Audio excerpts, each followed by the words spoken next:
There was once a man who believed that to stop moving was to disappear.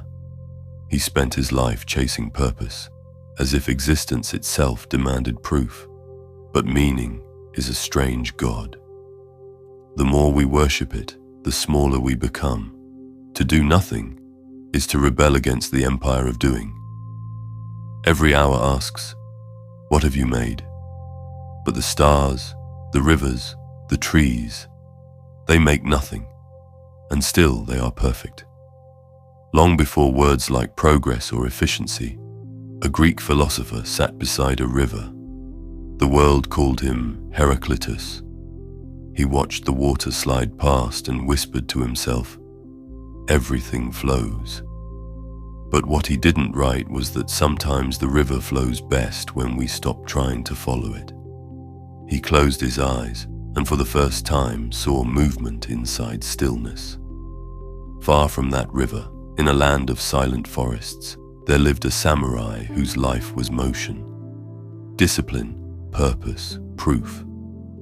Day after day, his sword sang through the air, his mind chasing mastery, his heart chasing meaning. But meaning fled from him, hiding in the forests. One evening, seeking relief, he wandered into a quiet monastery. There, an old monk sat unmoving beneath a tree whose roots held centuries. The samurai, restless, asked, "Master, how do you find strength in stillness?" The monk simply smiled. "Look at the tree.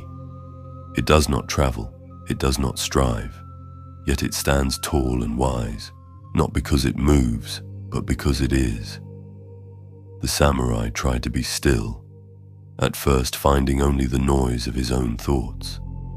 But as hours stretched into days, a strange peace unfolded where tension used to dwell. He began to feel the quiet movements inside himself, the kind that never drew his sword, never sought attention, but simply lived.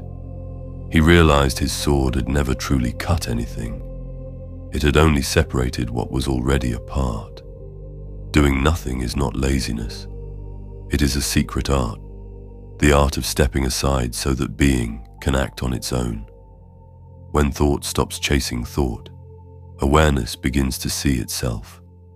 Centuries later, in a desert far from that river, another seeker sat in silence. They called him Rumi. He turned slowly, not to dance, but to dissolve. He said nothing, but the air around him began to hum, as if the universe remembered its rhythm through him.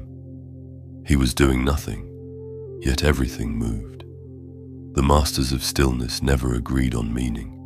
They only agreed on this, that silence is not the absence of sound, but the sound before sound, the act before intention, the being beneath the doer. And somewhere, beneath that ancient tree, the samurai still sits. His sword rests beside him, light as air. He no longer seeks wisdom, for wisdom is what remains when the seeker disappears. To do nothing is to meet the absurd, to stare at the empty page and stop demanding it to speak. It is to accept that life moves even when you don't. And perhaps this is the oldest truth. Nothing in nature ever truly does nothing. Even the void hums. Even silence breathes. You are not outside that hum. You are made of it. The philosophers called it reason. The mystics called it love. The monks called it awareness. But it has no name, because names belong to doing. And this is before the name. So stop for a moment. Let the world spin without your permission. You are not falling behind. You are falling into being. And in that quiet descent you will find what the sages saw, the mystics felt, and the stars have always known, that nothing was never empty.